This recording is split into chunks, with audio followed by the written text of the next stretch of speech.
और हमास भी अपनी ताकत दिखा रहा है। हमास ने इजराइल पर भीषण हमला किया है। गाजा में आईडीएफ के ठिकानों पर किया गया अटैक। इजरायली टैंक को देखिए कैसे बनाया गया निशाना। हमास के हमले में इजरायली टैंक तबाह।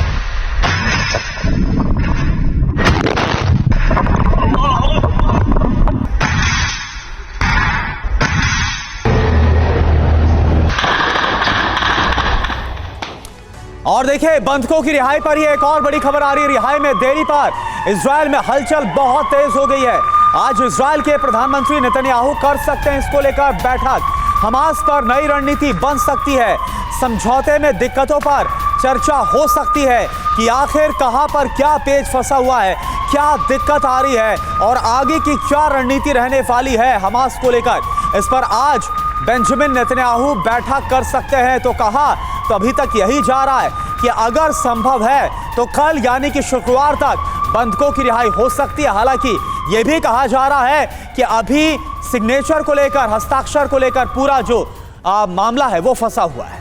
बिल्कुल, तो देखिए कुल मिलाकर ऐसा लग रहा है कि बंधक रिहाई टली। नेतन्याहू कर रहे हैं मंथन, होगा क्या आगे, होने क्या वाला है, किया क्या जाने वाला है। इसको लेकर जो अहम जानकारियां हमारे पास आई हैं उनसे आपको वाकिफ करा दें। नेतन्याहू मंत्रियों के साथ बैठक करेंगे, यानी कुल मिलाकर सीधे सीधे कहिए तो वॉर कैबिनेट की मीटिंग होने जा रही है इजराइल के अंदर। इसके मायने क्या है? बंधक डील पर नए सिरे से चर्चा होगी। याद कीजिए इससे पहले मतभेद की खबरें भी सामने आ चुकी हैं। ऐसे में कैबिनेट में मतभेद दूर करने की करुणा जाहिर है कोशिश होगी। बिल्कुल, और क्या इसमें समझ में आ रहा है? हमास से बदले की रणनीति तैयार की जाएगी। आखिर इसका मतलब क्या है? अमेरिकी दबाव से निपटने पर चर्चा भी इस वॉर कैबिनेट में संभव है और साथ ही बंधकों के परिवार वालों का अभी उन्हें क्या जवाब दिया जाएगा, क्या आंसर होगा उनके लिए, यह जवाब भी तय किया जाएगा। क्योंकि बेसब्री के साथ जो बंधकों के परिवार वाले हैं वो इंतजार कर रहे हैं कि जल्द से जल्द उनके अपने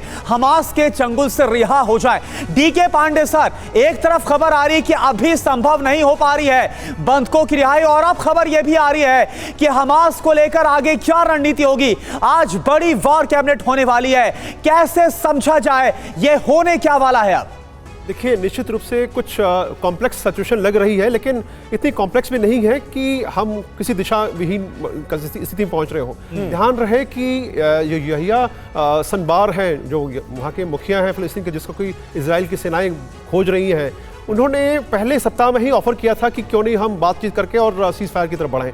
तो उनकी तरफ से रिक्वायरमेंट थी और कोई ऐसे सीज फायर के लिए तैयार नहीं होता है। जरूर कुछ उनकी मुश्किलें जो उनके दुश्वारियाँ जो पेश आ रही हैं उनके मद्देनजर ही होंगी। साथ में पहले इजराइल ने कभी भी हाँ नहीं भरी। धीरे धीरे जब एक वातावरण बना और उसके बाद जो है कतर और इजिप्ट के जो वहाँ के जो हेड्स हैं उन्होंने इसमें दखल दिया। और अमेरिका तो बहुत पहले से कह रहा था कि शायद उनके बीच में जल्दी से जल्दी सीज फायर हो।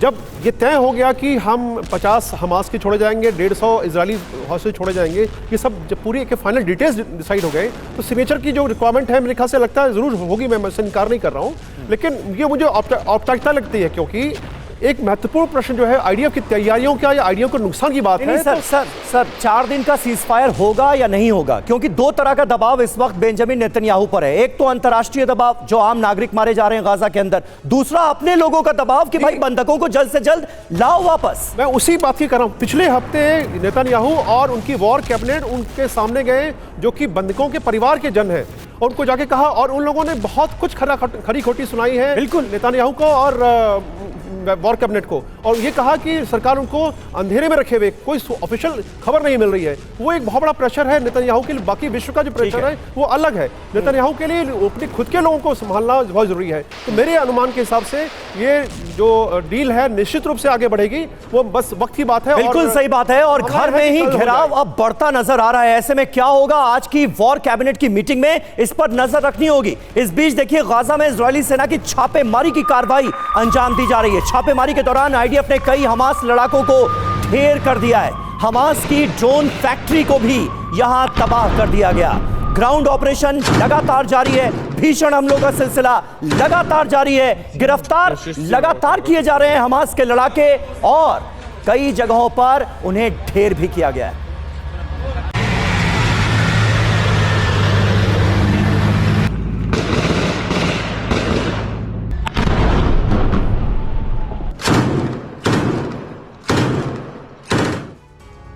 और देखिए एक और बड़ी खबर, इजराइल पर हमास ने रॉकेट से हमला किया है। इजरायली शहरों पर हमास ने ताबड़तोड़ रॉकेट दागे। हमले में इजराइल को भारी नुकसान का दावा किया जा रहा है। तो एक तरफ सीज फायर की बात कही जा रही कि कहां तो सीज फायर हो सकता था अगर बंधक रिहा होते, लेकिन आप देखिए इस वक्त ये जो तस्वीरें सामने आ रही हैं वो बिल्कुल उलट हैं। लगातार एक दूसरे पर, चाहे आईडीएफ हो, उसने हमलों को तेज कर दिया है, और वही हमास की तरफ से भी इजरायली शहरों पर जो रॉकेट दागे गए उसकी तस्वीरें। लेकिन एक बड़ा डेवलपमेंट यह है कि गाजा के बाद बड़े पैमाने पर निशाना बनाया जाएगा। लेबनान को इसकी तैयारी है। गाजा के बाद लेबनान में विनाश की आशंका। इजराइल की लेबनान को गाजा बनाने की धमकी। इजरायली मंत्री बेनी गेंट्स ने बहुत बड़ा बयान, बहुत बड़ी चेतावनी दे दी है लेबनान को।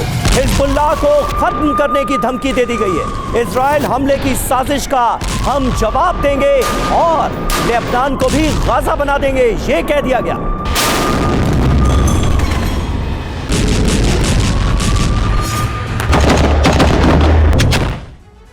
तो गाजा में जो विनाश, जो विध्वंस मचा हुआ वो हम लगातार देख रहे हैं, लेकिन अब क्या लेबनान में सर्वनाश होने वाला है जो हिजबुल्लाह लगातार इजराइल के खिलाफ कर रहा है? क्या इसका अंजाम अब हिजबुल्लाह को भुगतना पड़ेगा?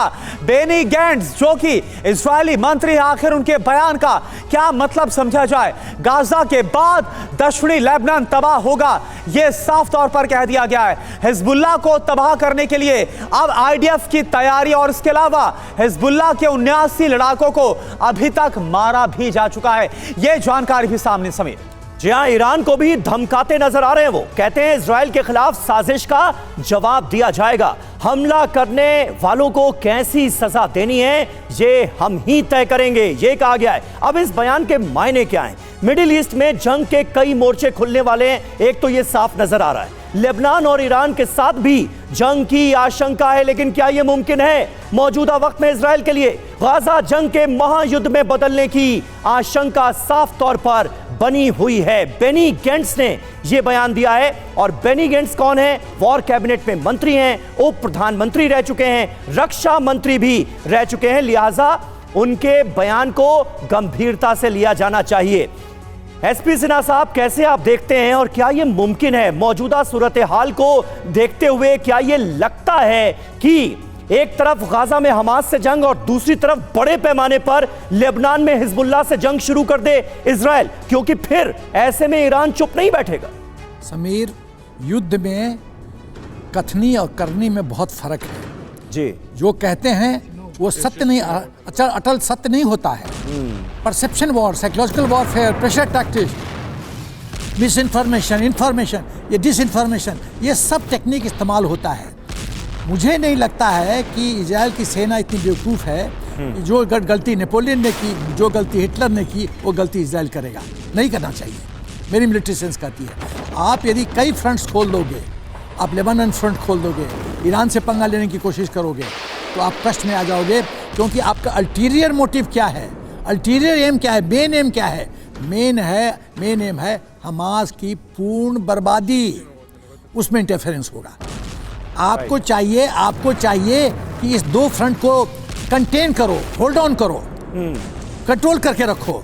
लेकिन आपके जो मेन मकसद है हमास, गाजा, उस पे थोड़ी भी शक्ति में उसको कमजोर मत करो, नहीं तो आप कष्ट में आ जाओगे। एक और बिंदु मैं कहना चाहता हूँ, बहुत महत्वपूर्ण, ये क्यों नहीं ये जो POW का है वो बात बन रही है। मेरा जो सेंस कहता है कि जो ही सीज फायर हुआ, ये हमास के आतंकी हथियार छोड़ के नदर्न साइड में लेबनान की तरफ भाग जाएंगे। ठीक है सर, तो यह भी आपको ठीक नहीं लगता या फिर मुनासिब नहीं लगता कि हिजबुल्लाह के खिलाफ भी अभी एक फ्रंट खोल दिया जाए फुल फ्लेज तरीके से? ऐसे में हमास को इसका फायदा मिल सकता है।